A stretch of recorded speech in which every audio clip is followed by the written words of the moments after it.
ইলেকশনের প্রাককালে কেন বোমা, কোথায় আসছে, কে নিয়ে আসছে, কিন্তু উদ্ধারটা করলো কে, এগুলো দেখার বিষয় আছে। উদ্ধার করছে বীরভূম জেলা পুলিশ প্রশাসন। বীরভূম জেলা পুলিশ প্রশাসন মাননীয় মুখ্যমন্ত্রী মাননীয় মমতা বন্দ্যোপাধ্যায়ের নির্দেশে, অভিষেক বন্দ্যোপাধ্যায়ের নির্দেশে চাইছে স্বচ্ছভাবে ভোট হোক, মানুষ লাইন দাঁড়িয়ে ভোট দেখ, নিজের ভোট নিজে দেখ। সেই কাটাকাটি খুনোখুনি রাহাজানি পুনরায় কায়েম করার যারা চেষ্টা করছেন, সেই বামফ্রন্টের হারমাদারা বর্তমানে বাম থেকে রামে আশ্রয় নিয়েছে। তারা বর্তমানে বিজেপি ছাত্র ছয়ে তারা গিয়েছে। সেখান থেকেই তারা আবার চাইছে যে বাংলার বুকে তথা বীরভূম জেলার বুকে কাটাকাটি খুনোখুনি রাহাজানি হোক।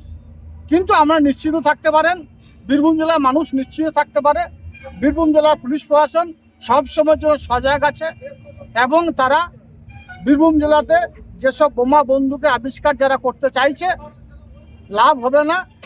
সবাইকে জেলের মাধ্যমেই দিন কাটাতে হবে।